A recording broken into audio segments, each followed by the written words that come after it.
Bonjour à tous. Donc, on va vous présenter un petit diaporama sur la vaccination contre le SARS-CoV-2, un petit peu les données qu'on a au 17 décembre 2020. Donc, pour ceux qui ne me connaissent pas, moi je suis Sophie Blanqui, donc je suis infectiologue à l'hôpital du Mans et je suis accompagnée du docteur Perrier Je suis qui est... pharmacienne au centre hospitalier du Mans. Voilà. Donc, Excusez-nous, c'est nouveau comme technologie pour nous, donc on est en train de nous fiabiliser la technique. Avec la souris. d'accord. Ok, ça marche. Donc, tout au cours de la présentation, vous pouvez poser des questions sur le chat et a priori, les questions nous seront remontées en fin de présentation et nous essaierons d'y répondre un maximum. Et puis, vous verrez sur les diapositives, on vous a laissé nos adresses mail pour nous envoyer directement les questions auxquelles on n'aurait pas eu le temps de répondre pendant la présentation. On va les laisser afficher en fin de présentation pour que vous ayez le temps de les noter. On va pouvoir commencer. Voilà. Donc, ce qu'on vous disait, le temps de réponse à la fin, nos adresses.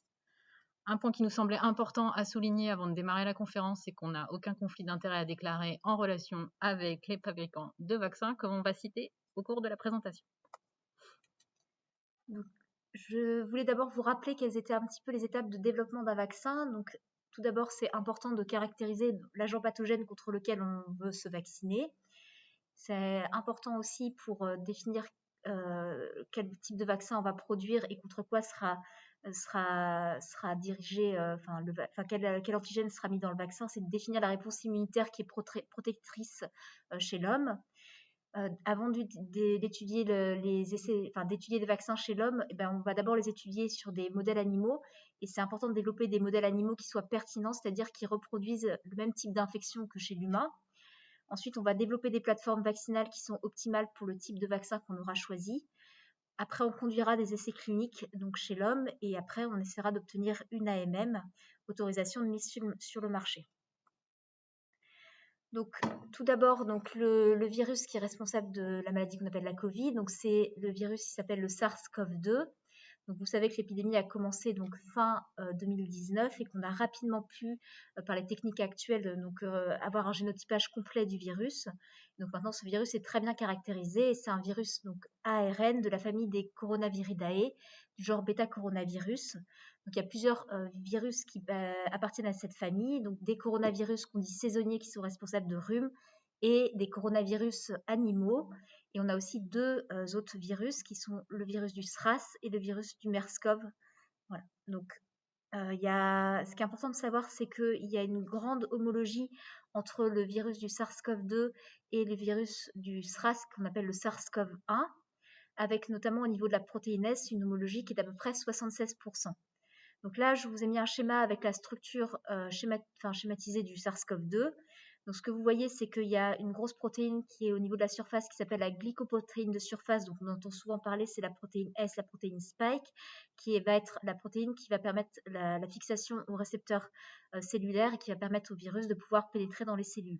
Ensuite, il y a plusieurs protéines structurales, dont la protéine H, qui est la protéine l'hémagglutinine estérase, la protéine de membrane, qui est la protéine M, la protéine d'enveloppe, qui est la protéine E, et la protéine N, qui est autour de l'ARN génomique.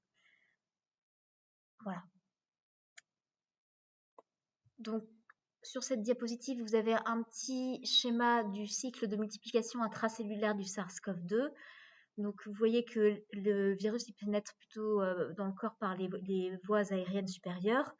Et en fait, il va se fixer sur un récepteur cellulaire qu'on appelle l'ACE2 par sa protéine S. Pour pouvoir se fixer à l'ACE2, la protéine S va devoir être clivée par une protéase sérique transmembranaire qui est présente sur les cellules réceptrices.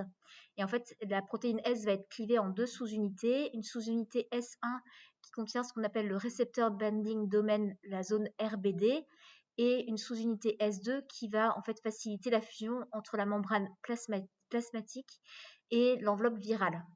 Donc en fait, le virus va pénétrer dans la cellule par endocytose et ensuite il va libérer son ARN génomique dans le cytoplasme, donc qui va être traduit en des polyprotéines et qui vont être clivées et qui vont pouvoir former ce qu'on appelle le complexe réplicase-transcriptase, qui va en fait répliquer l'ARN génomique en ARN intermédiaire, puis en nouvelle ARN génomique.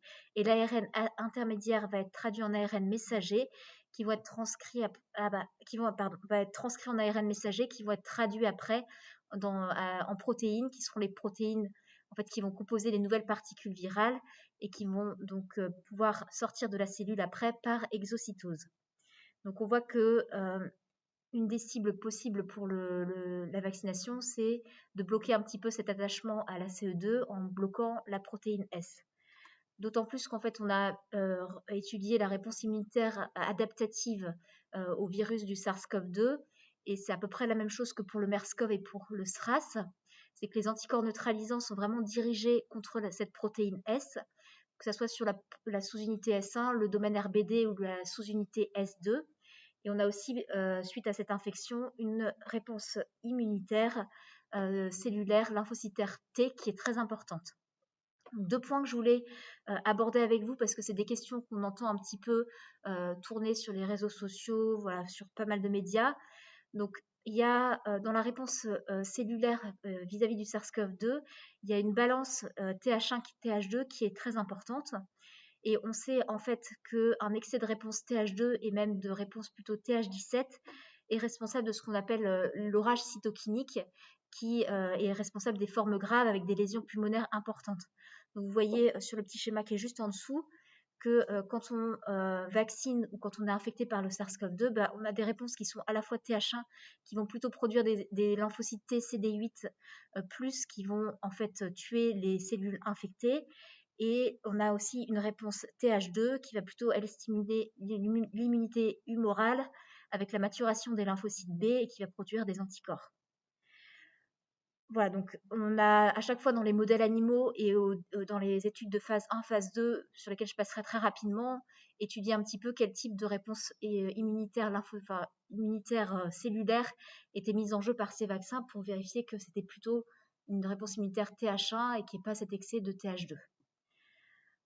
Un autre point à aborder, c'est que pour des infections à coronavirus animaux et également dans un modèle animal de vaccination qui avait été développé pour le SRAS, on avait eu ce qu'on appelle un phénomène d'antibody dependent enhancement. Donc c'est en fait des anticorps facilitants que nous on connaît aussi en infectiologie pour certaines infections, notamment la dengue. Donc le mécanisme en fait de ce phénomène, c'est que donc sur le petit schéma, vous voyez que quand on n'a pas d'anticorps et qu'on n'est pas immunisé contre une infection contre le SARS-CoV-2, bah, le virus va rentrer dans la cellule via le récepteur ACE2 et la cellule va être infectée. Quand on a des anticorps protecteurs et qu'on a une réponse immunitaire qui est adaptée et qu'on n'a pas ce phénomène d'ADE, les anticorps vont se fixer contre la cible qui là est la protéine S et va bloquer en fait l'infection de la cellule en bloquant la liaison de la protéine S avec son récepteur. Et par contre, quand on a ce phénomène d'ADE, en fait c'est une réponse qui est inadaptée et qui est médiée par le fragment constant des anticorps qui se sont fixés sur la protéine S du virus.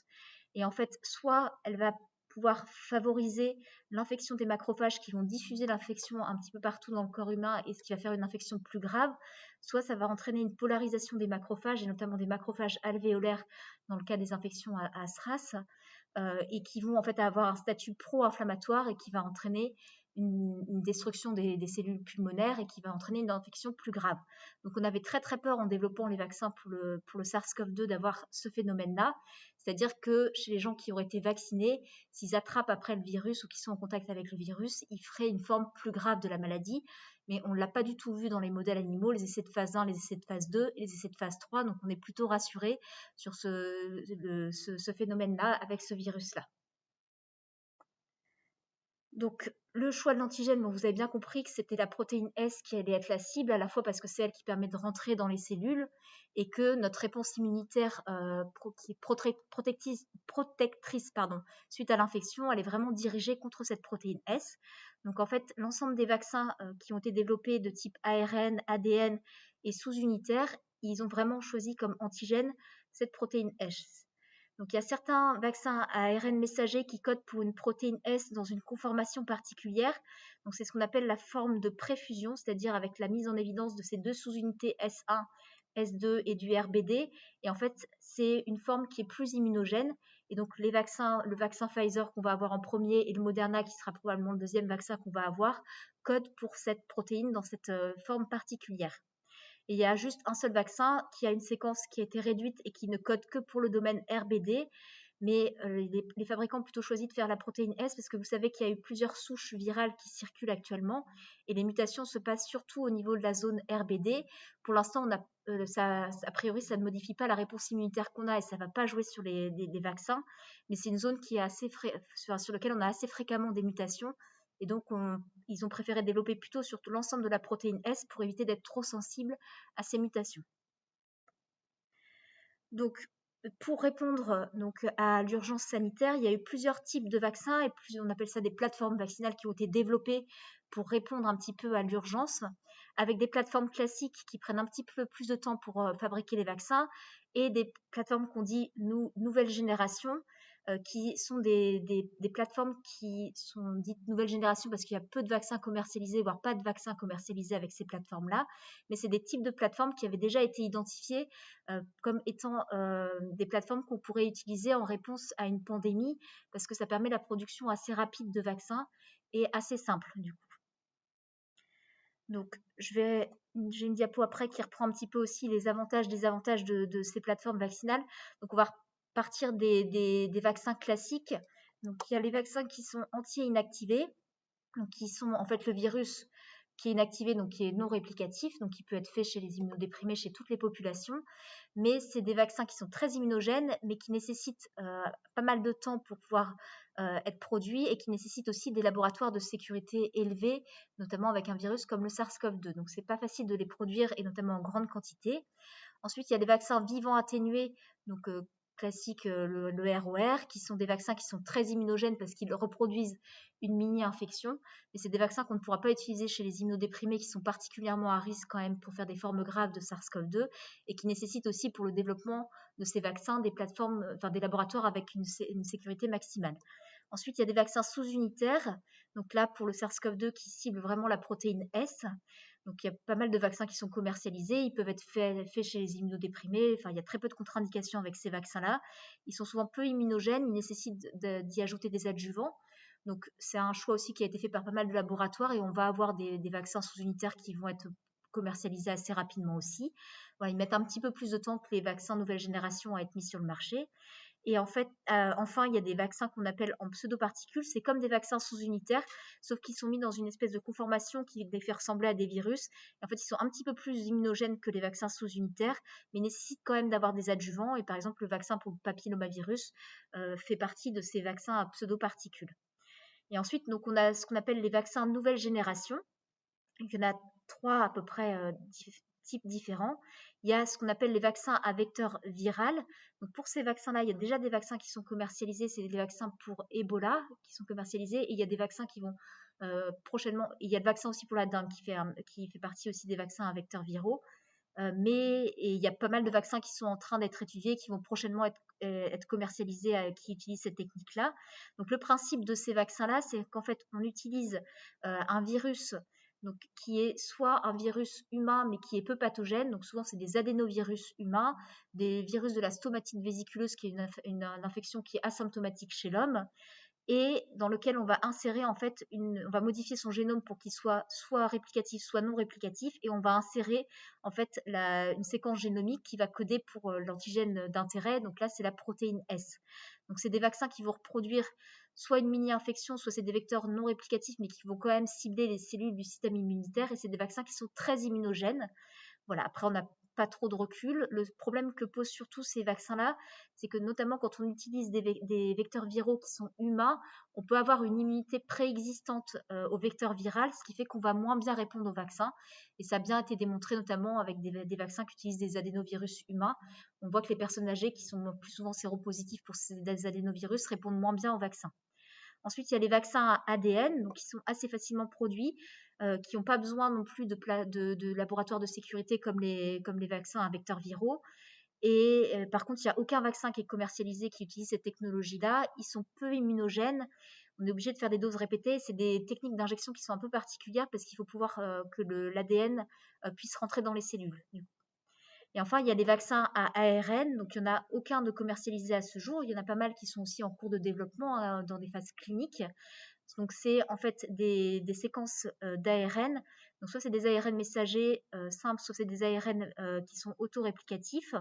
Et en fait, l'ARN messager, quand on l'injecte, il est très vite dégradé par des ribonucléases. Et donc, pour le stabiliser et pour permettre qu'il puisse rentrer à l'intérieur des cellules, on le met dans ce qu'on appelle des nanocapsules lipidiques qui permet en fait à ces nanocapsules lipidiques vont pouvoir fusionner avec la membrane cellulaire et permettre à l'ARN messager de rentrer dans le cytoplasme et d'être traduit à ce moment-là avec la protéine S, du coup, dans le cadre du SARS-CoV-2. Et donc, c'est des vaccins qui sont très immunogènes et qui ne nécessitent pas d'adjuvant. Voilà. Ils sont produits assez rapidement, on verra après. Et puis, en plus, on peut facilement modifier la séquence d'ARN. Donc, si jamais on a une mutation qui rend les vaccins moins efficaces, on pourra en reproduire très rapidement à large échelle, simplement en modifiant un petit peu la séquence d'ARN. Donc là, c'est ce que je viens de vous dire en fait à l'oral. Donc ce que on va faire, on va se pencher un petit peu plus sur les vaccins à ARN messager parce que ça va être les premiers commercialisés. Donc les avantages, c'est que c'est extrêmement pur. On n'a vraiment que la séquence qui code pour la protéine d'intérêt. Il n'y a pas besoin d'adjuvant parce qu'ils sont très immunogènes.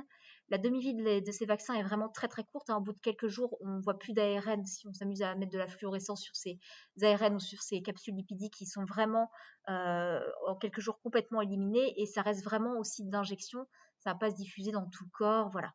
Ça n'interagit pas avec le génome parce qu'on n'a pas de mécanisme qui permet à l'ARN messager de rentrer dans le génome et de s'incorporer, d'être traduit, enfin, d'être incorporé dans l'ADN. Et donc, ce que je vous disais, c'est que ça peut être produit à grande échelle assez rapidement. Les limites, c'est la fragilité de l'ARN messager. Dès qu'on en injecte, en fait, ça stimule des ribonucléases et il va être détruit assez rapidement. Donc, on a trouvé un petit peu des systèmes de vectorisation avec ces nanocapsules lipidiques qui permet en fait de stabiliser et de faire que ça dure quand même un petit peu plus que simplement quelques minutes ou quelques heures la persistance de l'ARN messager au site d'injection. Donc, une des questions que les patients nous posent assez régulièrement, c'est comment ça se fait qu'on a réussi à produire des vaccins aussi vite. Ils ont dû passer des étapes, ces vaccins ne vont pas être sûrs. Voilà, donc en fait, on a vraiment des explications qui sont assez simples à donner aux patients et qui nous permettent de comprendre pourquoi est-ce que ces vaccins ont été produits aussi rapidement. Donc, sur la ligne du haut, vous avez en fait le développement traditionnel d'un vaccin. Donc déjà, la première chose, c'est qu'il faut caractériser l'agent pathogène qui est responsable de l'infection et puis essayer de déterminer quel va être l'antigène d'intérêt, c'est-à-dire qu'on va devoir caractériser la réponse immunitaire pour choisir l'antigène d'intérêt à mettre dans les vaccins. Ça, souvent, déjà, ça prend plusieurs années. Ensuite, on va faire des essais qu'on appelle précliniques, qui sont chez les animaux pour voir un petit peu la sécurité et la réponse immunitaire qu'on va avoir. Donc, la première chose, c'est déjà d'essayer de trouver les modèles animaux qui sont fiables pour l'infection qu'on étudie. Et puis après, faire ces études. Donc, ça prend souvent 2 à 4 ans. Et ensuite, simplement, donc, on va passer aux essais cliniques. Donc, les essais de phase 1 qui comportent très peu de patients, des volontaires sains, sur lesquels on va étudier plusieurs doses de vaccins, vérifier que c'est bien sûr et qu'il y a une bonne réponse immunitaire. Ça prend 1 à 2 ans. Après, on va passer aux phases 2 avec un peu plus de patients, enfin de volontaires sains d'ailleurs, qu'on va vacciner avec aussi plusieurs doses, vérifier la sécurité et vérifier la réponse immunitaire. Et seulement après, on passera aux phases 3 où là, on va avoir des milliers de volontaires qui vont être vaccinés. On va vérifier aussi la sécurité et l'efficacité du vaccin. Ça prend 2 à 3 ans. Seulement à la fin de tous ces essais cliniques, les dossiers entiers sont transmis aux autorités de régulation, donc la FDA pour les États-Unis et l'EMA pour l'Europe. Et ils vont prendre 1 à 2 ans pour étudier un petit peu tous ces dossiers, toutes ces données, avant de donner leur autorisation de mise sur le marché. Et c'est simplement à ce moment-là que les laboratoires vont commencer à produire à grande échelle les vaccins parce que ça coûte cher et que les laboratoires, ils n'ont pas envie d'investir dans une production si jamais ils n'ont pas l'AMM par la FDA ou par l'EMA. Donc, c'est pour ça que ça prend au moins une dizaine d'années à produire un vaccin. Dans ce qui s'est passé pour le SARS-CoV-2, donc déjà, on est parti d'une bonne chose, c'est qu'on a pu séquencer très rapidement l'agent pathogène et qu'on a très rapidement partagé et mis public la séquence en fait du SARS-CoV-2. Et en fait, on savait déjà qu'a priori, ce serait la protéine S qui serait la protéine immunogène avec les recherches qu'on avait déjà faites sur le SRAS. Et le SRAS quand même, et le MERS-CoV, il y a quand même de grosses recherches vaccinales. Pour le SRAS, on était allé pratiquement jusqu'aux essais cliniques. Et pour le MERS-CoV, il y a des essais cliniques qui sont en cours pour les vaccins contre le MERS-CoV. Ensuite, on avait déjà des modèles animaux efficaces et donc on a pu passer tout de suite aux études précliniques qui n'ont pu ne durer que quelques mois simplement. Et en fait, ce qui s'est passé, c'est qu'il y a eu un gros financement aussi international qui a été donné au laboratoire. Donc, ils ont pu avancer très vite aussi parce que voilà, ils avaient des sous pour pouvoir faire toutes les études d'un seul coup et un petit peu moins de cette crainte de perte et de faire couler en fait les industries pharmaceutiques en se lançant dans une production à large échelle. Donc en fait, ils ont décidé de faire à la fois de superposer les phases 1, les phases 2 et les phases 3. Donc c'est allé très vite du coup. Et dès le début de la phase 3, ils ont commencé à produire à grande échelle des doses de vaccins. Et il y a eu une procédure particulière qui a été mise en place, c'est-à-dire que au fur et à mesure des essais, ils transmettaient directement leurs informations et leurs données aux autorités de régulation, donc la FDA, l'EMA, qui avait tout de suite, en fait, dès qu'il y avait des analyses intermédiaires ou la fin des phases 1, tout ça, ils avaient pu avoir les données, donc ils ont pu commencer à analyser au fur et à mesure les données, et c'est pour ça qu'ils ont pu rendre leur avis assez rapidement. Et ce qu'on a bien entendu, c'est qu'ils ne rendraient pas d'autorisation. Donc c'est pas pour la FDA, c'est pas une AMM réelle qu'il y a eu, c'est une autorisation d'urgence d'utilisation, ce qu'ils appellent les EUA, pardon. Et ils ont attendu 2 mois après, de médiane, après les dernières doses de vaccins injectées chez les gens qui avaient été recrutés en phase 3, pour avoir une médiane de suivi au moins de 2 mois chez les personnes vaccinées pour avoir des données de sécurité. On sait que les effets indésirables des vaccins les plus sévères, les plus graves, sont vus en fait dans les 6 semaines qui suivent les injections de vaccins. Donc voilà, donc ils ont bien attendu ces 2 mois avant de rendre ces autorisations d'utilisation d'urgence. Donc ça explique qu'on est allé très vite, en moins d'1 an, on réussit à avoir les premiers vaccins qui sont utilisés. Donc voilà. Donc là, c'est un petit panorama. Donc, je suis allée le 11 décembre sur le site, mais ça n'a pas changé depuis. Il y a 273 candidats vaccins qui sont en cours d'étude. Il y en a 58 qui sont en phase clinique, du coup. Et ce qu'on peut voir, donc, il y en a un qui est mi-licencé, c'est celui de Pfizer qui a eu donc cette autorisation d'utilisation urgente aux États-Unis. Et après, il y en a 11 qui sont en phase 3. Donc, il y en a un à ARN messager, donc c'est le Moderna. Il y en a 4 qui sont avec des vecteurs viraux non réplicatifs, dont le AstraZeneca, les vaccins russes, le vaccin Janssen. Il y a des vaccins inactivés qui sont surtout les vaccins chinois qui sont aussi en phase 3. Et il y a des vaccins subunitaires, du coup, qui sont aussi en phase 3. Donc, on va avoir pas mal de vaccins qui vont sortir avec différents types de plateformes vaccinales qui vont être mis sur le marché prochainement. Un point qui est important et on en a bien parlé et je pense que le message est bien passé quand même, c'est quelle va être l'efficacité réelle de ces vaccins. Donc, quand on a une infection à SARS-CoV-2, dans l'infection naturelle, on a déjà une infection des voies aériennes supérieures et ensuite on peut avoir une infection au niveau pulmonaire. Et donc, quand on a une infection naturelle, on va développer à la fois une immunité au niveau muqueux qui est plutôt médiée par des IgA et une infection au niveau pulmonaire qui est médiée par des IgG qui va aussi protéger contre les formes graves de Covid. Si on est immunisé par voie intradermale ou intramusculaire suite à une vaccination, en fait, la réponse immunitaire va être surtout des IgG. Donc, on sait qu'on va avoir une protection a priori contre les formes pulmonaires qui sont les formes sévères. Par contre, on n'est pas sûr d'avoir une réelle protection au niveau du nasopharynx. Et on ne sait pas si, par exemple, ça va protéger contre les infections asymptomatiques qui sont essentiellement ORL, ou si les gens même qui sont infectés quand on est vacciné, on pourra peut-être avoir une petite réplication au niveau nasopharynx sans être malade, mais on pourra quand même être contagieux. Donc, c'est pour ça qu'on entend dans les médias, c'est pas parce que vous allez être vacciné qu'il faut lever les gestes barrières. Pour l'instant, on n'a pas de données, c'est trop tôt. Du coup, il y a quelques études, notamment l'étude sur le vaccin d'AstraZeneca, où ils ont fait des PCR chez des asymptomatiques toutes les semaines. Donc, on voit qu'il y a une petite tendance quand même à la réduction de ces infections asymptomatiques. Mais pour l'instant, on n'a pas assez de données pour dire que ça protège vraiment contre la transmission de la maladie. Par contre, quand on immunise par voie intranasale, ce qui est le cas notamment pour le vaccin grippal par voie intranasale, on a vraiment une stimulation de l'immunité muqueuse et probablement une immunité une efficacité sur la transmission qui sera meilleure. Il y a un candidat vaccin pour l'instant qui est en phase 1 qui utilisera cette méthode d'immunisation par voie intranasale. Donc, pour l'instant, les données qu'on a sont surtout sur la prévention de la maladie, un petit peu sur la prévention des cas graves, mais on n'a pas de données vraiment sur la prévention de la transmission. Ensuite, une question qu'il faut se poser, c'est comment est-ce qu'on va mesurer l'efficacité d'un vaccin? On a vu que la réponse immunitaire, donc on peut la mesurer.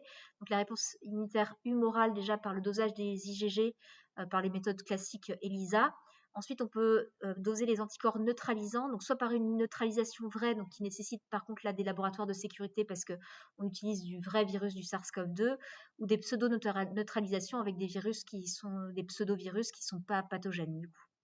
Et ensuite, on peut mesurer aussi la réponse lymphocytaire T, ça, c'est 2 techniques qui ne sont pas faites du tout en routine, mais on les a fait dans les essais de phase 1, phase 2 et sur les essais sur les modèles animaux. Ce qu'il faut bien savoir, parce qu'on commence à avoir plusieurs essais maintenant et on peut comparer selon les vaccins, c'est qu'il n'y a pas de comparaison possible parce que les tests sont non standardisés. On n'a pas de cut-off non plus d'IgG qui nous dirait que si on a tant d'IgG, c'est bon, on est protégé. Donc en fait, vous verrez que dans les études, notamment qui ont été faites chez les modèles animaux et dans les phases 1 et les phases 2, on a toujours comparé la réponse immunitaire qu'on mesurait avec la réponse immunitaire qui était dans les sérums de convalescents, parce qu'on sait que les convalescents, a priori, sont protégés contre l'infection. On a eu très peu quand même de cas de réinfection, même si ça a été documenté, mais on en a très peu. Et donc, on a vraiment comparé en fait chaque taux avec du sérum de convalescents, mais il ne faut pas s'amuser à comparer entre les études parce qu'ils n'ont pas du tout utilisé les mêmes techniques. Voilà, donc un petit peu, c'était pour le panorama un peu pour vous expliquer, pour avoir quelques réponses aux questions qu'on entend souvent posées par nos patients. Donc on va passer un petit peu à chacun des vaccins et notamment les 3 premiers vaccins qui vont être commercialisés. Donc le premier qui a eu donc son autorisation aux États-Unis, en Angleterre, voilà, au Canada aussi. Donc c'est le vaccin Pfizer-BioNTech. Donc son nom c'est le BNT 162B2, voilà. Donc, comme on l'a dit, c'est un vaccin à ARN messager et qui est dans un système de vectorisation dans des capsules lipidiques. Et la séquence de l'ARN messager code pour une protéine S dans une conformation donc de préfusion. Il y a une petite modification de la séquence ARN avec une modification de 2 prolines qui permet en fait de stabiliser la protéine S dans cette conformation-là. Donc, je voulais quand même, donc je ne vous ai pas présenté les essais de phase 1, phase 2 parce qu'en gros, on retrouve les mêmes données dans les essais de phase 3, mais je voulais quand même reprendre avec vous les essais qui avaient été faits chez les modèles animaux. Et donc, pour l'affection à SARS-CoV-2, donc le modèle animal le plus proche, c'est les primates non humains, donc des macaques rhésus du coup. Et donc, ils ont regardé donc 2 doses de vaccin versus placebo. À chaque fois, il y avait 2 doses J0, J21. Et ce qu'on a pu voir sur ces essais sur des animaux, c'est que l'immunogénicité était bonne, que ce soit en termes d'IgG et d'anticorps neutralisants, avec des concentrations des titres qui étaient supérieures au sérum de convalescent. Et ils ont montré qu'il y avait bien une immunité cellulaire TH1 et interféron gamma et cellulaire CD8 qui était mise en jeu par cette vaccination. Et ensuite, ce qu'on a pu faire avec les modèles de macaques, c'est qu'on s'est amusé à faire des modèles d'infection. Donc, ils ont infecté 55 jours après la 2e dose de vaccin avec du SARS-CoV-2 ces primates versus des primates qui n'avaient pas été vaccinés. Et ce qu'on peut voir, c'est qu'il y avait une immunité. Donc, et après, ils se sont amusés à faire des PCR au niveau de lavage broncho-alvéolaire. Et donc, il y a vraiment une immunité stérilisante dans le poumon, c'est-à-dire qu'aucun des primates vaccinés n'a de PCR positif dans le LBA. Par contre, au niveau du nasopharynx, il y avait 5 sur 6 des primates qui avaient été vaccinés qui avaient des PCR positives à J1. Donc, voilà, on ne sait pas trop sur l'immunité muqueuse avec ces vaccins, en tout cas dans les modèles animaux. Et donc, je vais passer directement à l'essai de phase 3. Donc, vous savez qu'il a été publié il n'y a pas très longtemps dans le New England Journal of Medicine. Donc, c'était donc une étude randomisée en double aveugle, donc c'était versus placebo. La dose qui a été retenue pour le vaccin, qui était celle qui était la plus immunogène et celle qui entraînait le moins de réactogénicité, c'était 30 microgrammes. Donc, c'est une injection AJ0 et AJ21. Donc, l'essai a commencé fin juillet 2020 avec les premiers gens qui ont été inclus le 27 juillet 2020, sachant que les essais de phase 1 avaient commencé déjà depuis fin mars, début avril 2020. Donc, il y a eu 43 448 participants et vous voyez qu'il y a 21 720 personnes qui ont été vaccinées. C'est une étude qui a été faite dans beaucoup de pays, 152 sites, donc une certaine représentativité quand même de la population qui a été incluse. Pour les données de sécurité, il y a eu un cut-off au 9 octobre parce qu'en fait, ils voulaient avoir une médiane de suivi de 2 mois après la 2e dose. Voilà, donc il y a eu 37 706 participants qui ont participé aux études de sécurité. Et donc, bien sûr, il y avait des critères d'exclusion comme toutes les études de phase 3. Les personnes qui avaient une immunodépression non contrôlés. Alors, vers la fin de l'étude, ils ont commencé à inclure des VIH contrôlés, des personnes qui étaient sous traitement immunosuppresseur, mais avec une certaine stabilité de la maladie. Toutes les femmes enceintes ont été exclues, hein, pas de grossesse, il y avait des tests de grossesse avant, une contraception obligatoire pendant la durée de l'essai. Et les personnes qui avaient des antécédents d'allergie grave ont été exclues aussi de l'essai. Donc, quand on regarde un petit peu la population qui a été incluse, on voit qu'il y avait à peu près la moitié de femmes. L'âge médian était quand même assez jeune, c'était 52 ans, mais il y avait quand même 42,2% de gens qui avaient plus de 55 ans. Donc, pour les très âgés, c'était ceux de plus de 75 ans. Il y en avait très peu dans cet essai-là. Il y avait 900 personnes qui avaient plus de 75 ans. Donc, ce qui fait qu'on a des données, voilà, on a des tendances pour ces populations les plus âgées, mais on n'a pas d'intervalle de confiance. On verra sur les efficacités qui soient significatifs. Du coup.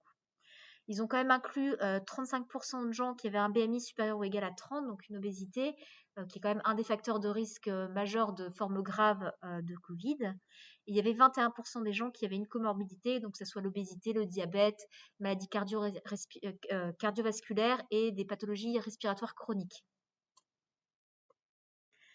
Donc, ils ont, chez 8183 participants, fait ce qu'on appelle les études de sécurité sur la réactogénicité, c'est-à-dire que 7 jours après chaque dose injectée, ils leur envoyaient un questionnaire et ils les voyaient tous les jours pour voir un petit peu quels étaient les effets secondaires vraiment immédiats après la vaccination.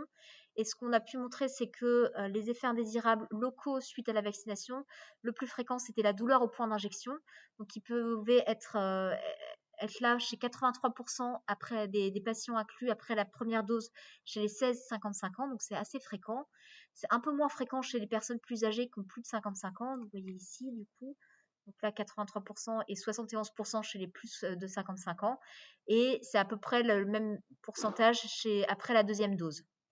Il n'y a eu aucun effet indésirable dans les 7 jours qui ont suivi la vaccination locaux de grade 4 et ça disparaît en quelques jours. Pour ce qui est des effets indésirables systémiques, ils sont donc plus fréquents chez les plus jeunes, chez les 16-55 ans, et ils sont plus fréquents aussi après la deuxième dose. Ce que vous voyez là, hop, ils sont plus fréquents après la deuxième dose. Et quand on compare les deux populations d'âge, c'est un petit peu moins fréquent chez les plus de 55 ans. Donc, l'effet indésirable systémique le plus fréquent, c'est la fatigue. Donc, ça peut aller quand même jusqu'à 60% après la deuxième dose chez les plus jeunes et les céphalées jusqu'à 52% après la deuxième dose chez les plus jeunes. Ça apparaît 1 à 2 jours après la vaccination et ça disparaît rapidement en quelques jours. Ce qu'il faut quand même noter, c'est que pour ce qui est de la fatigue et des céphalées, quand on regarde dans le groupe placebo, vous voyez, après la deuxième dose, il y en avait quand même 33% qui avaient aussi de la fatigue et 34% qui avaient aussi des céphalées après la première dose et 24 et 23% après la deuxième dose. Donc, il y avait quand même beaucoup aussi ces effets indésirables systémiques dans le groupe placebo. Et bon, il faut qu'on s'attende après avoir vacciné qu'il y ait ces effets indésirables qu'on dit de réactogénicité qui sont peu graves quand même. Et ensuite, donc, il y a eu des études. Donc, vous voyez, là, c'était le schéma de surveillance du coup. Donc là, c'était les données de la FDA, donc on en avait un petit peu plus, mais en fait, ils ont surveillé 1 mois après la deuxième dose tous les effets indésirables, qu'ils soient sérieux ou non sérieux. 6 mois après la deuxième dose, donc ils vont suivre les effets indésirables sérieux, et ils ont prévu pour tous les gens qui ont été inclus dans l'essai de phase 3 un suivi post-deuxième dose de 2 ans, du coup, où ils vont colliger tous les effets indésirables sévères et les décès. Donc, les effets indésirables rapportés, ils sont plus fréquents, qu'ils soient sévères ou non sévères, dans le groupe vacciné versus placebo. Et c'est surtout dû en fait à cette réactogénicité qui est importante après le vaccin. Et ce qu'il faut quand même noter, c'est que 64 participants ont fait une lymphadénopathie dans le groupe vacciné versus 6 dans le groupe placebo, donc une adénopathie axillaire qui était du côté de la vaccination en fait, et qui disparaît en quelques jours et qui est peu grave, peu gênante. Voilà. Et il y a eu 4 effets indésirables sévères qui ont été rapportés dans le groupe vacciné, donc une lésion de l'épaule droite suite à l'injection, une adénopathie axillaire droite qui a duré un petit peu plus longtemps et qui était un petit peu plus importante, donc qui a été rapportée comme sévère, une arythmie ventriculaire paroxystique et un épisode de paresthésie du membre inférieur droit qui a été régressif. Donc ils ont été considérés comme possiblement liés à la vaccination parce qu'ils sont apparus dans les 28 jours qui suivaient l'injection de vaccin. Donc, quand on regarde maintenant l'efficacité de ce vaccin-là, ce qu'on peut voir, c'est que chez les gens Donc le cut-off pour cette étude-là, c'était donc les cas de Covid symptomatiques. On a regardé, c'était l'objectif principal, c'est les cas de Covid symptomatiques apparus 7 jours après la deuxième dose de vaccin. Donc ils ont regardé chez les gens qui étaient séronégatifs à l'inclusion. Donc vous voyez, il y a eu 8 cas dans le groupe vacciné versus 162 dans le groupe non vacciné. Donc une efficacité vaccinale qui était à 95% avec un intervalle de confiance qui est entre 90,3% et 97,6%. Donc une très bonne efficacité. Et quand on regarde les gens qui étaient séronégatifs ou séropositifs à l'inclusion dans l'étude, et ben l'efficacité elle est à peu près similaire. Donc 9 cas versus 169 et ça fait une efficacité vaccinale à 94,6% avec un intervalle de confiance entre 90% et 97%. Donc là, c'est une courbe qui vous montre en fait l'incidence des cas de Covid symptomatiques donc après la première dose à J0. Donc pour le placebo, vous voyez que ça monte progressivement au cours du temps. Et dans le groupe vacciné, dès le 12e jour après la première dose, on voit qu'il y a une espèce de clivage et que déjà l'incidence des cas de Covid symptomatiques diminue très fortement. Voilà, donc vraiment les deux courbes se séparent complètement, donc ça montre vraiment l'efficacité de ce vaccin. Ensuite, ils ont regardé aussi donc un petit peu en fonction de l'âge. Donc, ce qu'on peut voir chez les plus de 55 ans, donc là, on avait suffisamment de monde. Hein, je vous ai dit que c'était 42,2% des gens qui étaient inclus dans l'étude qui avaient plus de 55 ans. Et donc, on a une efficacité vaccinale qui est à 93,7% avec un intervalle de confiance entre 80 et 98%. Chez les plus de 65 ans, l'efficacité vaccinale a été à 94,7% avec un intervalle de confiance un peu plus large parce qu'il y avait moins de monde, donc entre 66,7% et 99,9%.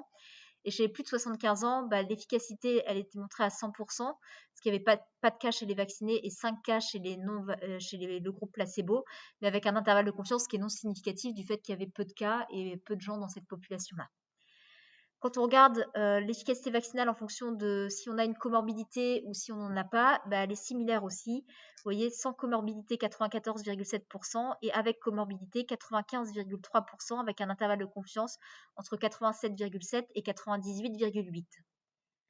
Pour ce qui est donc des cas de Covid sévères, on n'a pas eu beaucoup de cas, mais aussi parce que la population qui était inclue dans l'étude était relativement jeune. Hein, c'est quand même l'âge qui est le facteur de risque le majeur pour faire des formes sévères.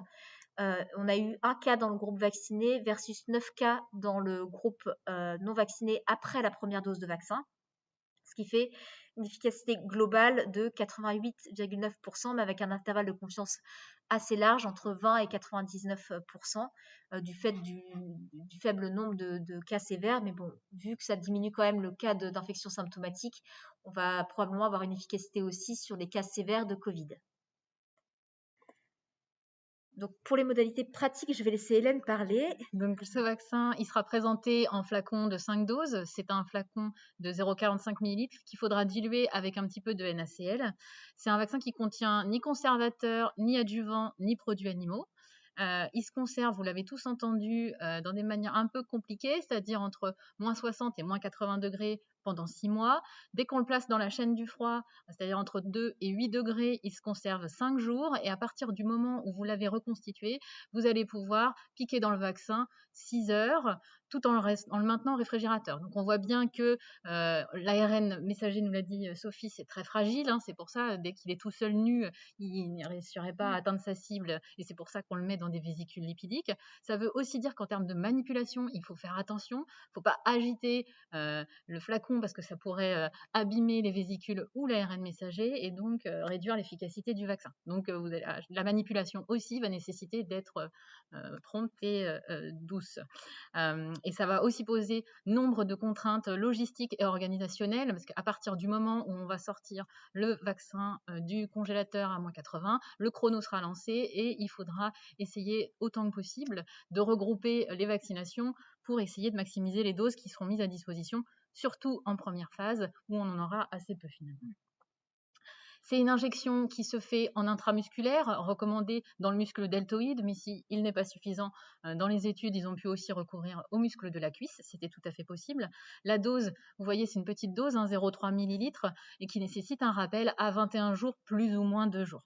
La seringue et les aiguilles seront fournies avec une possibilité de switcher vers une aiguille plus longue pour les patients obèses pour réussir à passer éventuellement les couches de graisse. Pour le moment, il n'y a pas d'interchangeabilité possible possible entre les différents vaccins à ARN messager. Une fois qu'on a commencé un schéma, on termine idéalement avec la même marque, même si des études sont actuellement en cours pour vérifier cette possibilité d'interchangeabilité. En termes de contre-indications ou de recommandations dans les populations spécifiques, pour le moment, comme l'AMM n'est pas sortie, on ne peut pas vraiment communiquer sur ces informations-là, elles ne sont pas à notre disposition. Le comité technique de vaccination a déjà rédigé une note qui est partie auprès de la HAS pour donner des recommandations, notamment dans les populations spécifiques, et grosso modo, elle sera publiée à la suite de la publication de l'AMM qui est attendue pour le vaccin Pfizer entre le 21 et le 23 décembre. Pour vous donner une idée un petit peu de ce que font déjà nos confrères américains et anglais sur ces questions de recommandations particulières. Je vous ai renoté quelques infos que j'ai pu trouver sur les différents sites, soit du CDC, soit sur le site du BMA. Donc du coup, en termes de contre-indications, grosso modo, c'est essentiellement des réactions anaphylactiques. On l'a vu là, notamment dans la presse, il y avait encore eu une réaction au vaccin Pfizer au Canada chez un patient très allergique. Donc grosso modo, les patients qui ont un antécédent d'allergie sévère ou d'anaphylaxie très importante seront contre-indiqués à l'utilisation. Mais c'est peu ou prou les seules contre-indications qui sont aujourd'hui mises en évidence en Angleterre ou aux États-Unis. Il faut savoir que les nanoparticules contiennent à l'intérieur du polyéthylène glycol, qui est un excipient utilisé dans de nombreuses préparations, dans les médicaments, dans les cosmétiques, dans les produits ménagers, etc., et qui peut être source de réactions anaphylactiques. Et c'est possiblement le candidat qu'on retient en cas de réaction allergique. Donc les patients qui ont éventuellement des antécédents d'allergie connus au PEG, même si c'est assez rare de le savoir en fait, voilà, ils seront contre-indiqués pour l'utilisation de ce vaccin.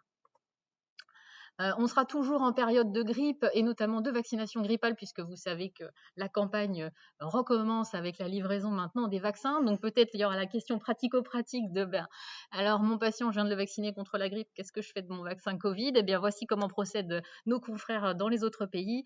Ils estiment, comme il n'y a pas de données de co-administration qui ont été faites pendant les études, du coup les Américains vous disent on va attendre 14 jours et les Anglais disent plutôt on va attendre 7 jours, qui est la pratique en général en France qu'on fait quand on fait 2 vaccins différents, puisqu'au final, si on les fait le même jour, on ne saura pas dire lequel est le responsable d'éventuellement de l'effet secondaire. Donc, on préfère prévoir un intervalle. Donc là aussi, on se reportera, je pense, à la note du CTV qui va nous aiguiller sur ces questions.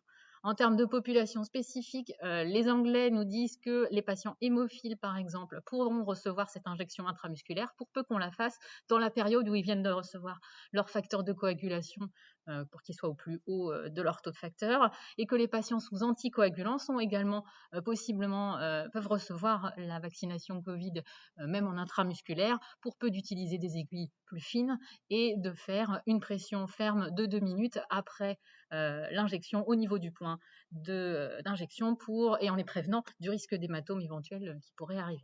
Mais ça ne les contre-indique pas. Pour les patients immunodéprimés, Sophie nous en a parlé. Vous avez vu dans la cohorte Pfizer, quelques patients avec des HIV stables ont été inclus dans les essais, mais ils n'ont pas fait l'objet d'une publication spécifique. Donc, pour le moment, personne ne se prononce sur ces populations. Voilà, vous voyez, les Américains disent qu'il faut proposer aux patients éventuellement, s'ils ont un HIV stable, et c'est à voir pour eux s'ils décident ou pas de se faire vacciner, mais il n'y a pas de recommandation particulière. Pour les patients qui ont une histoire de SARS-CoV en termes d'infection, les Américains nous disent que même s'ils ont eu un antécédent SARS-CoV, ça n'empêche pas de proposer la vaccination à ces patients. Parce que comme on ne sait pas la durée d'immunisation, eh bien, eux aussi, il faut leur proposer. Il n'y a pas besoin de faire de sérologie ou de tests particuliers, nous disent les Américains, pour vérifier qu'éventuellement ils en auraient fait, mais qu'ils ne le sachent pas eux-mêmes, etc. Non, on ne se lance pas dans une grande campagne de sérologie, ce n'est pas nécessaire selon les Américains. Pour les patients qui sont en cours d'infection, eh bien, on attend que la maladie soit guérie avant de se lancer dans l'idée de la vaccination. Il n'y a pas vous voyez, d'intervalle particulier. Nos amis américains disent 90 jours après l'infection. Les Anglais disent 1 mois. Donc, on verra bien ce que vont nous dire nos experts de vaccinologie français. Pour les patients qui ont été exposés, eh bien, du coup, on attend la fin de la période de quarantaine chez les Américains, pareil, pour être sûr. Et donc là, on voit bien que potentiellement, dans nos propres EHPAD, si on a un cluster ou si on a, voilà, ça va encore compliquer l'organisation de la vaccination, puisqu'il va falloir différer dans les cas clusters la vaccination et donc reporter. Et ça va étaler au fur et à mesure les épisodes de vaccination. Juste sur les personnes immunodéprimées, ce qui a bien été dit, c'est qu'il n'y a pas de contre-indication à les vacciner. C'est des vaccins à ARN messager, il n'y a pas de risque à les vacciner. On n'a pas de données, mais vu les données d'efficacité qu'on a actuellement, ils seront ciblés par la vaccination. Et les Américains considèrent qu'il faut les vacciner, les Anglais aussi. Et probablement, les données qu'on a pour l'instant, qui ont été un petit peu diffusées de la CTV, c'est qu'il n'y aura pas de contre-indication à vacciner les immunodéprimés. Voilà, et qu'il va y avoir par contre des études qui vont être mises en place pour vérifier la réponse au vaccin chez ces populations particulières pour voir s'il n'y a pas des schémas renforcés à recommander chez ces patients. Donc maintenant, on va passer au deuxième vaccin qui va probablement avoir l'AMM après en France, juste après le vaccin Pfizer, qui est le vaccin Moderna. Donc son petit nom, c'est mRNA 1273. Donc c'est aussi un vaccin à ARN messager, même système de vectorisation dans des capsules lipidiques. La séquence ARN messager, c'est la même que pour le vaccin Pfizer. C'est 2 doses, mais Hélène reviendra sur ça, avec une conservation là à moins 20 degrés. Donc, juste pour reprendre, je vais aller assez vite aussi sur les modèles de primates. Donc, ils ont été étudiés 2 doses avec des injections à J0, J28 versus placebo. Donc, il y a une réponse qui est dose dépendante et une bonne immunogénicité en termes d'IgG et d'anticorps neutralisants qui est supérieure au sérum de convalescent. Une réponse cellulaire donc, qui est TCD4, donc TH1, interleukine 21, et pas de réponse TH2 dans les modèles animaux. Dans les essais de phase 1 et phase 2, il y avait des réponses immunitaires TCD8 et TCD8, mais pas TH2, notamment avec la dose la plus élevée de vaccin.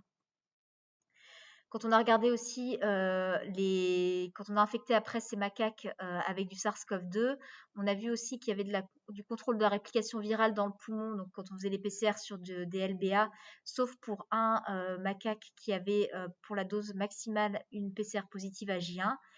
Et il y a un léger contrôle de la réplication virale dans les prélèvements nasopharyngés, sauf pour 3 macaques à J1 et un macaque à J4 pour la dose de 100 microgrammes. Et donc l'essai de phase 3 donc pour le vaccin Moderna n'a pas été publié, mais en fait les données ont été transmises à la FDA qui en fait les a publiées il y a quelques jours, il y a 2 jours même d'ailleurs. Il y a 2 jours, donc c'est le rapport qu'a publié la FDA, donc qui est en libre accès, vous pouvez aller voir. Donc en fait dans l'essai de phase 3, ils ont inclus 30 000 participants, il y en a 7 000 qui avaient plus de 65 ans. Donc c'était contre placebo aussi ici, versus donc des injections de sérum physiologique. L'âge minimal était de 18 ans. Donc sur 100 sites de recrutement de volontaires, donc c'était exclusivement aux USA. Les contre-indications à la vaccination principale, c'était la grossesse, l'immunodépression également aussi, et puis l'allergie grave. Et là aussi, la première injection a eu lieu le 27 juillet 2020. Donc quand on regarde donc l'efficacité de ce vaccin, donc elle est plutôt aussi très bonne. Donc pour tous les participants, donc on a eu 11 cas dans le groupe vacciné versus 185 cas dans le groupe non vacciné, enfin dans le groupe placebo, ce qui fait une efficacité vaccinale à 94,1% avec un intervalle de confiance de 89,3 à 96,8%. Donc l'efficacité donc chez les moins de 65 ans était de 95% et chez les plus de 65 ans, elle était de 86,4% avec un intervalle de confiance qui est un peu plus large aussi, parce que je vous ai dit qu'il n'y avait que 7000 participants qui avaient plus de 65 ans dans l'étude.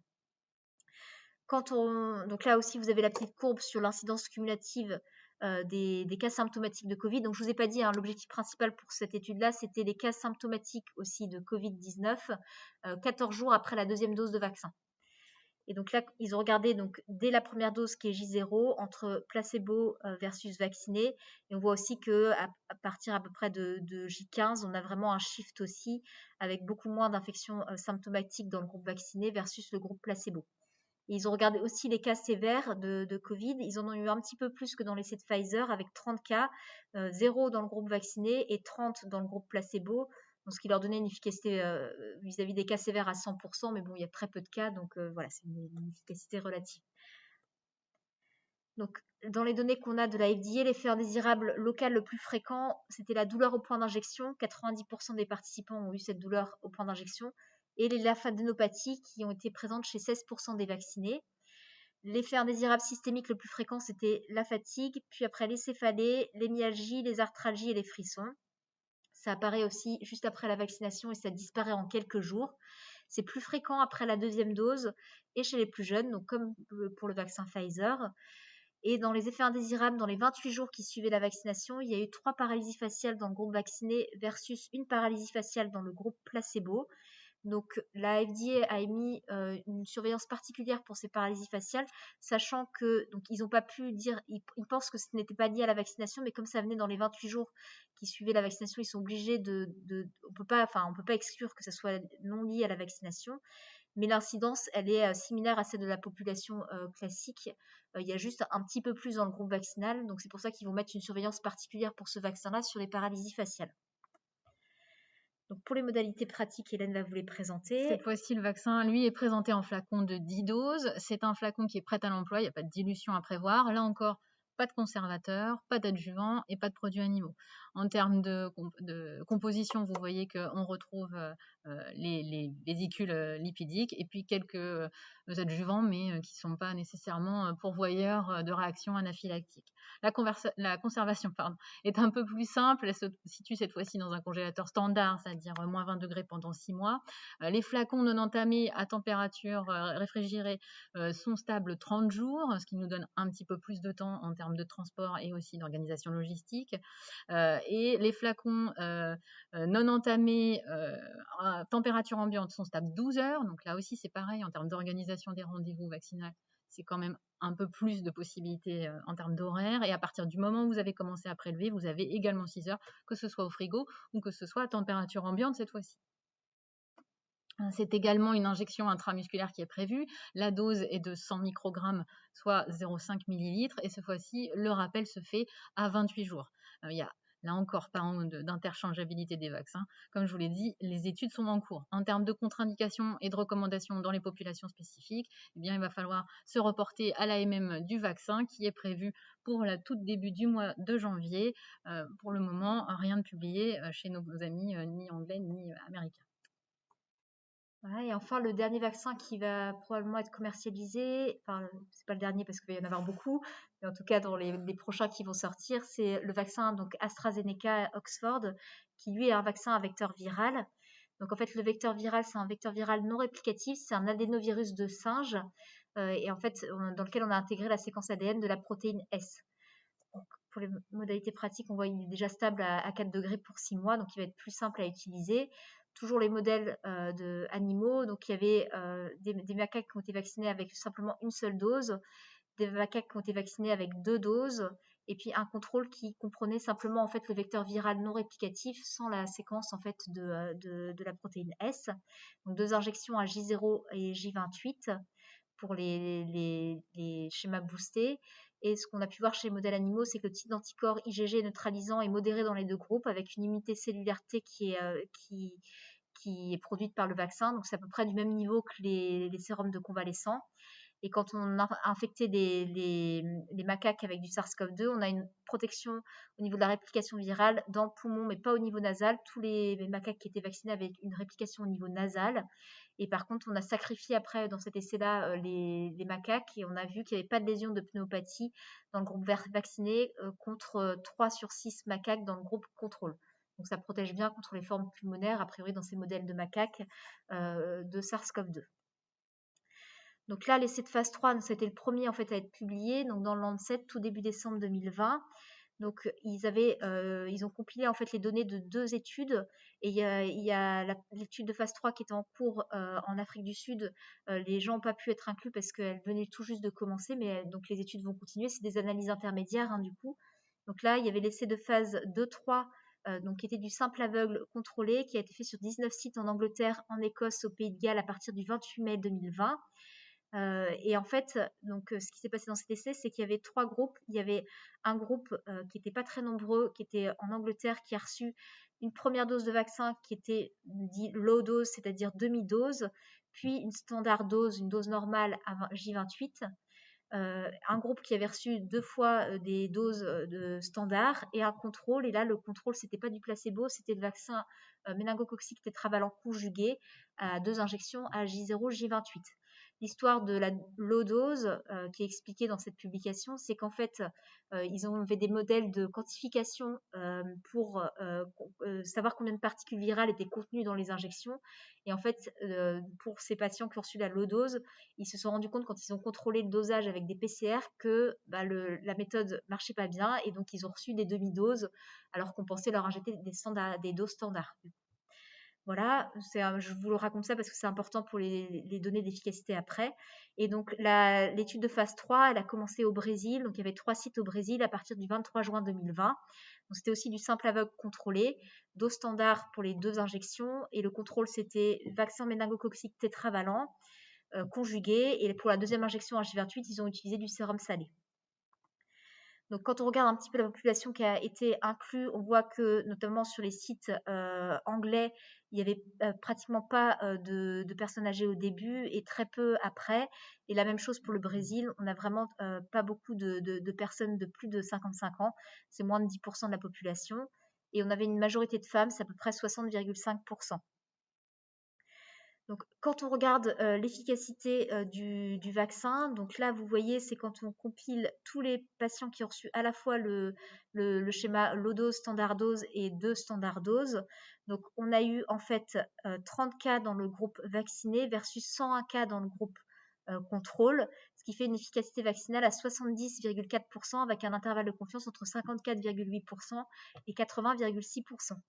Et quand on regarde d'un petit peu plus près, notamment dans l'essai qui a été mené en UK, en fait, les patients qui ont reçu cette low dose et standard dose après avaient une efficacité vaccinale qui, elle, était supérieure aux autres, une efficacité vaccinale à 90%, avec un intervalle de confiance entre 67,4% et 97%, versus ceux qui avaient reçu standard dose, qui avaient plutôt une efficacité vaccinale aux alentours de 60%. Donc, il ne s'explique pas trop pourquoi pour l'instant. L'hypothèse la plus probable, c'est probablement qu'à faire une low dose au début, on stimule moins l'immunité vis-à-vis du vecteur et que la deuxième dose à standard dose est plus efficace et ferait un vrai boost. Mais pour l'instant, c'est simplement des hypothèses. Donc, ils vont continuer l'essai avec standard dose, mais je pense qu'ils vont étudier d'un peu plus près ces cas qui ont reçu une demi-dose en premier pour essayer de trouver l'explication pour cette efficacité vaccinale qui est supérieure dans ce groupe-là. Donc là aussi, vous avez les courbes d'incidence donc après après vaccination dans le groupe placebo versus le groupe vacciné. Donc je vous ai pas dit aussi, c'était donc les infections à SARS-CoV-2 symptomatiques qui étaient regardées. Et quand on regarde les cas sévères, vous voyez, il y a eu 2 cas en fait dans le groupe placebo versus 0 dans le groupe vacciné. Donc a priori, ça a l'air d'être efficace, mais bon, avec aussi peu de cas sévères, on ne peut pas en dire grand-chose du coup. Voilà, ce que je vous ai pas dit, c'est que dans cet essai-là, oui, je vous l'ai dit tout à l'heure, mais ils avaient fait sur un petit sous-groupe qui était en UK, ils se sont amusés à faire des PCR toutes les semaines aux gens qui avaient été vaccinés versus placebo, même s'ils étaient asymptomatiques, et ils ont montré une petite tendance à la réduction quand même de ces formes asymptomatiques, sachant qu'il n'y avait pas beaucoup de participants qui avaient bénéficié de ce traitement particulier, on va dire. Et donc voilà, donc on a peut-être une petite tendance à la réduction quand même des infections asymptomatiques, donc peut-être sur la transmission du virus. Pour ce qui est de la sécurité, donc la médiane de suivi après la première dose dans ce qui a été publié dans le Lancet, c'était 3,4 mois. Et après la deuxième dose, donc 2 mois aussi. Il y a eu 175 événements indésirables sévères qui ont été rapportés, 84 dans le groupe vaccin Covid versus 91 dans le groupe contrôle, donc à peu près similaire dans les deux groupes.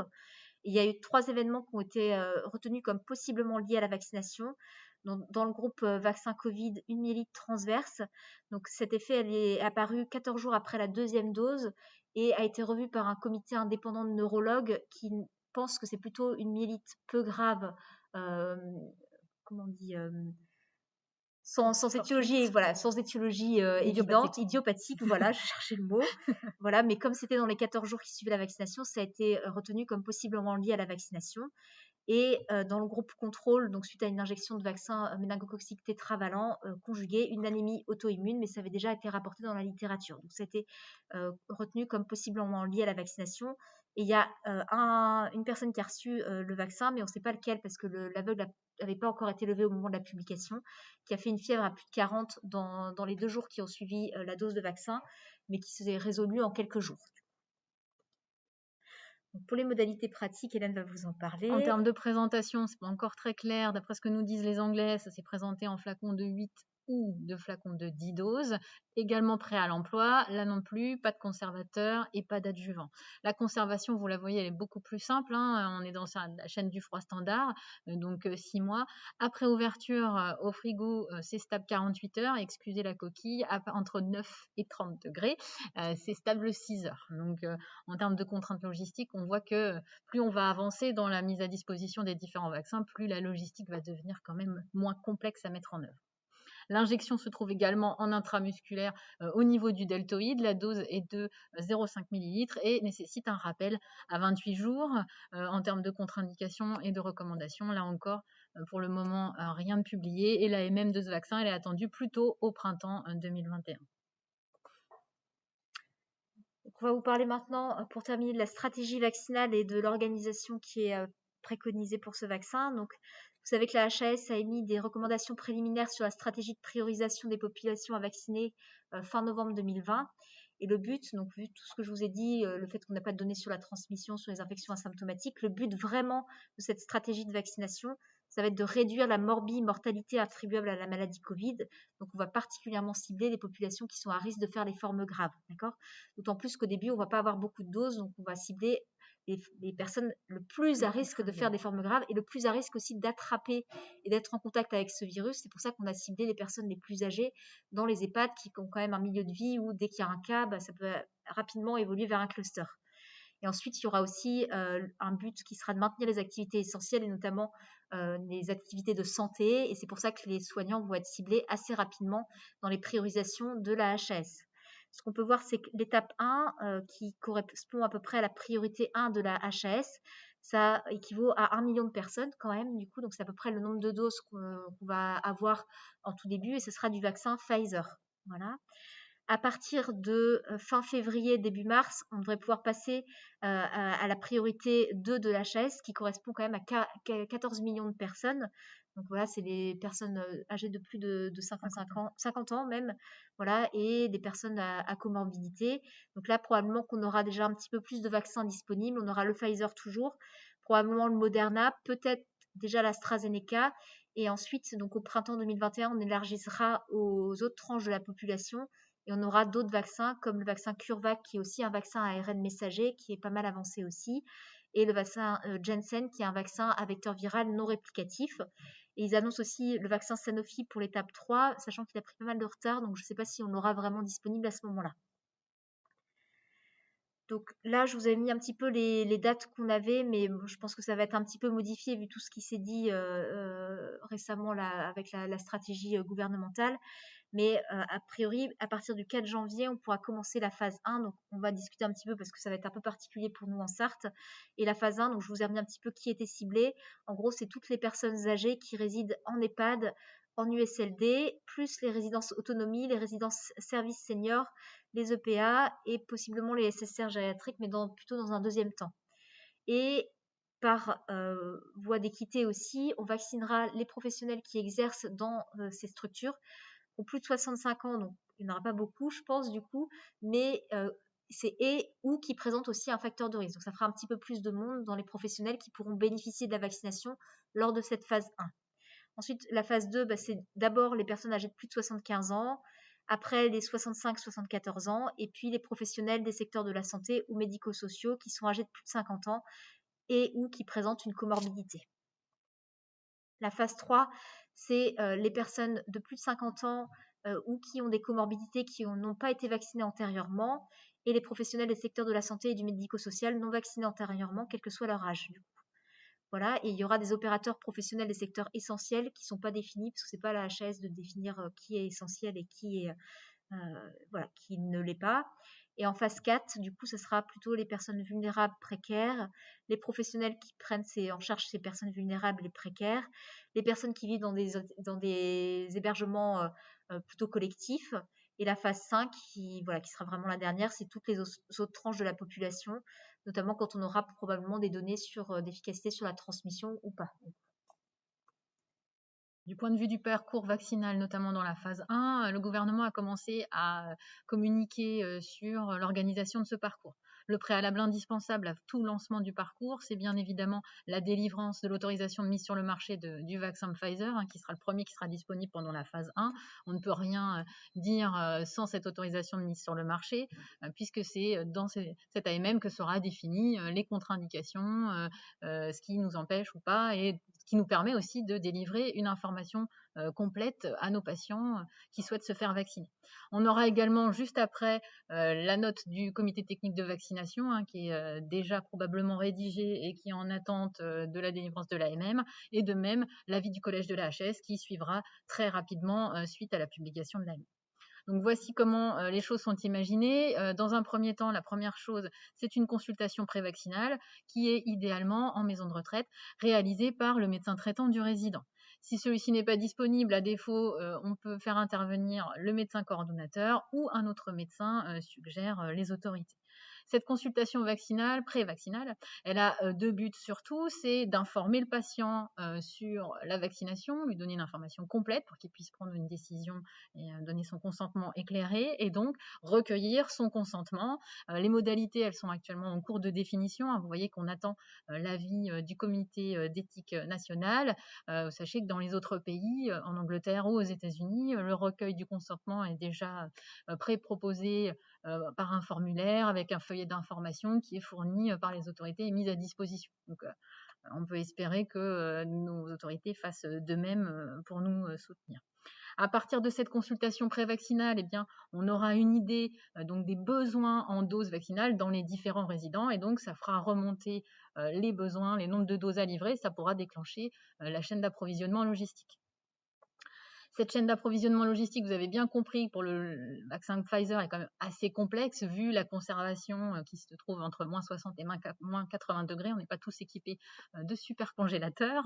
Donc en gros, ça part du laboratoire Pfizer sous la forme de thermal shipper. Donc c'est une espèce de grande boîte polystyrène dans laquelle il y a de la carboglace, et on va trouver des cartons de plateaux de flacons de vaccin avec 5 doses. Et ça part chez le dépositaire. À partir du moment où ça va sortir du dépositaire, comme ça part en chaîne du froid, le chrono est lancé, et il y a deux flux logistiques possibles. Pour les EHPAD qui ne sont pas adossés à des pharmacies hospitalières, les EHPAD autonomes, ça va passer par les grossistes répartiteurs et les pharmacies référentes de ces établissements qui vont recevoir les doses et les fournir. Et donc là aussi, ils auront des contraintes en termes de timing, puisque on va essayer de laisser le plus de délai possible pour la vaccination. Donc idéalement, il faudrait que ce transport de frigo ne fasse que 8 à 12 heures. Pour nous aider, là aussi, il y a un plan de transport qui est en cours de validation au niveau des autorités sanitaires pour nous guider sur les contraintes logistiques à maintenir pour assurer le transport. Le deuxième flux qui nous concerne plus au niveau des établissements hospitaliers, les établissements partis d'un GHT par exemple, du coup, les établissements supports seront dotés d'un congélateur, et du coup pourront stocker et recevoir les doses à partir du laboratoire Pfizer ou du dépositaire, et assureront dans les établissements partis la livraison, là aussi avec une contrainte horaire pour laisser le plus de temps possible pour la vaccination. Je vous rappelle le 5 jours qui est contraint une fois qu'on est sorti de la chaîne -80. Une fois que les vaccins sont arrivés sur place, c'est le jour de la vaccination, une consultation médicale obligatoire avant l'injection de la dose pour rechercher les contre-indications éventuelles qu'on n'aurait pas décelées, la présence d'une fièvre, quelque chose, un événement ponctuel qui viendrait dire aujourd'hui on ne le fait pas. Et à partir du moment où tous les feux sont au vert, on peut lancer la vaccination, possiblement par une infirmière sur une prescription. Toute la traçabilité de ces opérations va être proposée via la mise en place d'un téléservice. Le gouvernement travaille à une plateforme qui s'appelle Vaxi pour vaccins et systèmes d'information. Cette plateforme, elle a pour objectif d'enregistrer la traçabilité de tous les vaccins, pas spécialement celle de la vaccination Covid. Mais là, pour le coup, elle va être développée plus rapidement et mise à disposition plus rapidement. Ils ont développé un volet spécifique qui s'appelle le vaccin Covid, Et l'objectif, c'est que cette plateforme, elle soit disponible à partir du 4 janvier pour pouvoir enregistrer toute la traçabilité. Ça sera accessible via le compte Amélie Pro ou la CPS ou la ICPS, de la même façon que les professionnels de santé se connectent par exemple pour générer un bon de prise en charge grippe ou des choses comme ça, c'est le même principe. Et du coup, sur cette plateforme, l'idée, c'est de pouvoir tracer à la fois la consultation prévaccinale, la traçabilité de la vaccination elle-même, et également faciliter le signalement des événements indésirables qui se produiraient en ayant un accès direct au portail de signalement qui existe déjà et qui est ouvert à la fois aux patients et aux professionnels de santé. On est arrivé au bout de notre présentation. On va pouvoir passer au temps des questions. Merci beaucoup. Est-ce qu'on a respecté le timing? Pas beaucoup de questions sur le chat, donc vous pouvez relancer auprès de... N'hésitez pas à poser des questions si vous en avez sur le, sur le chat.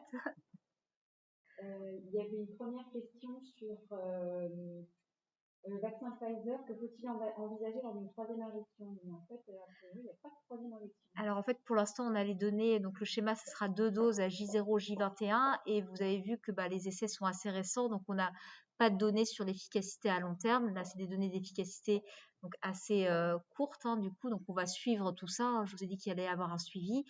Et après, ce qui va être un petit peu compliqué, c'est que vu les données d'efficacité qu'on a, on va pas pouvoir poursuivre en fait les essais versus placebo. Donc déjà pour l'essai Moderna, ils ont commencé à vacciner les gens qui avaient reçu le placebo avec du vaccin Covid, parce qu'on peut pas ne pas proposer à ces gens-là d'être vaccinés également aussi. Donc on va avoir plein d'autres méthodes, il y a plein de méthodes statistiques qui existent pour voir un petit peu quelle va être l'efficacité à long terme. Mais voilà, mais on ne pourra pas continuer ces essais versus placebo, c'est pas éthique du coup. Une question sur la vaccination des patients qui auraient déjà eu Covid et donc déjà des anticorps. Donc, pourquoi vacciner ces patients-là malgré tout? Alors, je vais répondre aussi. Donc on a des données un petit peu sur la réponse au SARS-CoV-2. Donc dans la littérature, il y a eu très peu de cas, mais il y a eu des cas de réinfection qui ont été documentés. On ne sait pas combien de temps l'immunité va durer. Il n'y a pas de danger à vacciner des gens qui seraient séropositifs. Donc en fait, dans les recos américaines, les recos anglaises, ils proposent de vacciner, enfin même ils recommandent de vacciner les patients, quel que soit l'antécédent en fait d'infection à SARS-CoV-2. Voilà, parce qu'on n'a pas de données non plus sur la protection à long terme chez ces patients-là, donc ils seront inclus aussi dans les populations à vacciner. Et il n'y a pas besoin de se lancer dans des campagnes de sérologie dans les EHPAD, ça sert à rien, on les vaccinera quand même les personnes, notamment les personnes âgées qui ont quand même une immunodépression liée à l'âge. Les personnes qui sont connectées sur YouTube ne le voient pas, mais on a aussi des auditeurs dans la salle. Est-ce qu'il y a des questions à la salle? Non? L'âge des personnes dans les études, AstraZeneca, ils ont limité un certain âge, mais ils ont pris des personnes qui peuvent avoir. Alors, je pense que je reformule la question pour être sûr que tout le monde ait bien entendu. La question étant l'âge des patients inclus dans l'étude Astra. C'est pareil aussi à peu près. Donc on a, je ne sais plus à combien était la médiane, mais il y a eu des patients de plus de 75 ans qui ont été inclus, mais très peu du coup, moins de 10%. Donc en fait, on a peu de données chez ces patients-là. Ce sera après des données aussi de vraie vie et d'extrapolation chez ces populations-là. Est-ce qu'on aura une idée de la population immunodéprimée, soit par le fait de leur maladie ou du fait de leur traitement? Alors, donc je reformule la question. Donc, quelles vont être les recommandations chez les immunodéprimés et quand est-ce qu'on aura une idée de ce qu'on pourra faire chez ces patients-là? A priori, donc chez les Américains, les Anglais ne contre-indiquent pas la vaccination dans ces populations-là. Les données qu'on a, mais il faut attendre vraiment que l'avis de la CTV soit donné, c'est qu'il n'y aura pas de contre-indication chez les immunodéprimés non plus.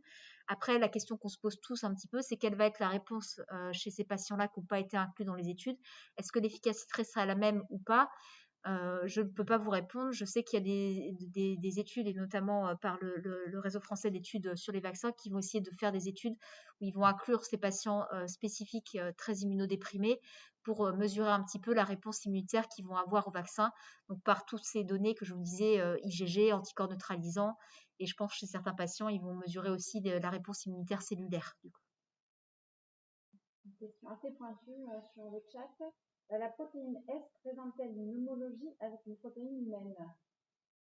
A priori, non. Il n'y a pas d'homologie avec. C'est plutôt, je pense, pour le déclenchement de maladies auto-immunes, s'il y a une homologie avec la protéine S. Mais non, non, il n'y a pas de protéine S, enfin, de protéine humaine qui ressemble à la protéine S, du coup. La question semblait compliquée, mais la réponse est simple. Une question sur la cible de la vaccination, enfin de la population à vacciner. Quel intérêt pour la population non à risque de forme grave étant donné les données sur le portage nasopharyngé?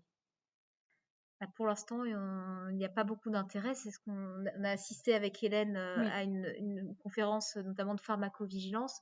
C'est clair que la balance bénéfice-risque, donc on n'a pas dit, mais là, bon, les essais cliniques, ils incluent quand même plus de 20 000 personnes qui ont été vaccinées avec différents vaccins. On a des données qui peuvent nous dire qu'a priori, il n'y a pas d'effet indésirable grave dans les 2 mois qui suivent la vaccination et d'effets indésirables graves qu'on peut dire fréquents ou peu fréquents.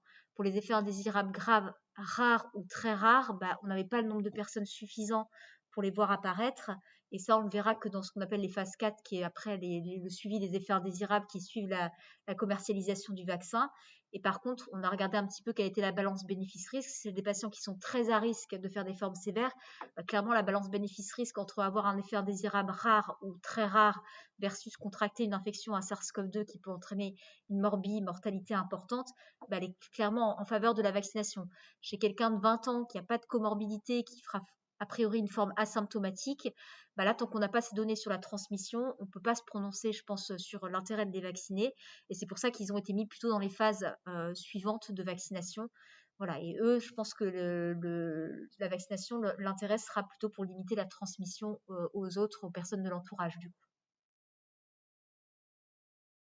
Est-ce qu'on pourra utiliser ce vaccin dans les États qui sont en cours de cluster? On va reformuler la question. D'accord. Donc la question c'est est-ce qu'on pourra utiliser les vaccins dans les EHPAD en cours de cluster? Ce qu'on a vu dans les recommandations. Alors là encore, on va se reporter, je pense, à la note du comité technique de vaccination qui lui précisera, je pense, la modalité de prise en charge. Mais clairement, ça va nécessiter, on l'a vu en tout cas, les Américains nous disent d'attendre la fin de la période de quarantaine, au moins avant d'envisager la vaccination. Donc oui, mais de manière reportée, on pourra proposer la vaccination aux résidents en attendant que le cluster soit terminé pour les patients. Et logistiquement, ça va être compliqué, je pense. Ouais. Ça va forcément étaler la vaccination en fait des différents résidents qui vont pas se retrouver exactement à la même période, avec possibilité de chevauchement de la deuxième dose.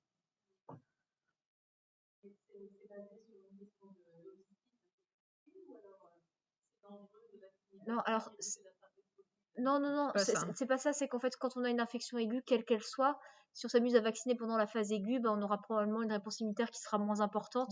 Donc ça n'a pas d'intérêt en fait de vacciner pendant la phase aiguë, donc c'est pour ça. Et les Américains, eux, ont dit 90 jours parce qu'ils considèrent que 90 jours après une infection symptomatique documentée par PCR, on a probablement une immunité qui est suffisante pour se protéger de l'infection. Donc ça sert à rien de vacciner dans les 90 jours qui suivent la vaccination. Mais c'est plutôt un problème d'efficacité de la vaccination plutôt que de dangerosité de la vaccination si on est en train de faire ou d'incuber un SARS-CoV-2 du coup. Voilà. Je crois que Jean-Baptiste avait une question. Est-ce que la formule physique des nanoparticules qui paraît comme une question d'aérien a déjà été étudiée avec d'autres médicaments par avoir alors la question est, est-ce que les nanoparticules, les nanocapsules lipidiques ont déjà été étudiées pour de la délivrance en fait de médicaments ciblés du coup?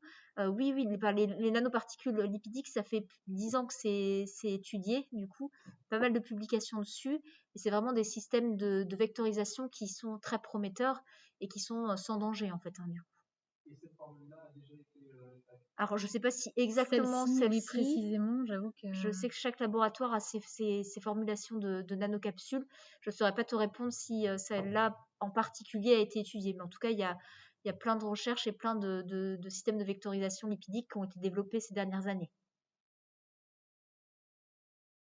Une question sur le chat. Pensez-vous que cette vaccination sera contre-indiquée pendant la grossesse?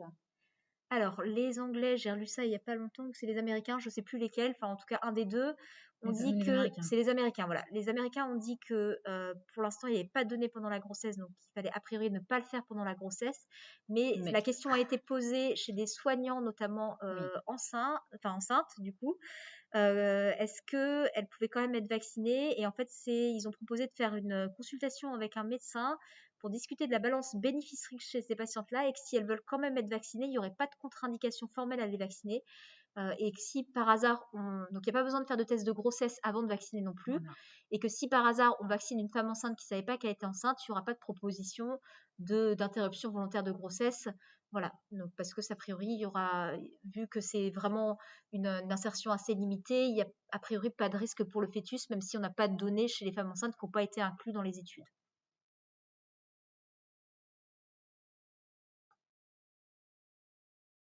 La- J'ai plus de questions sur le chat. Ok.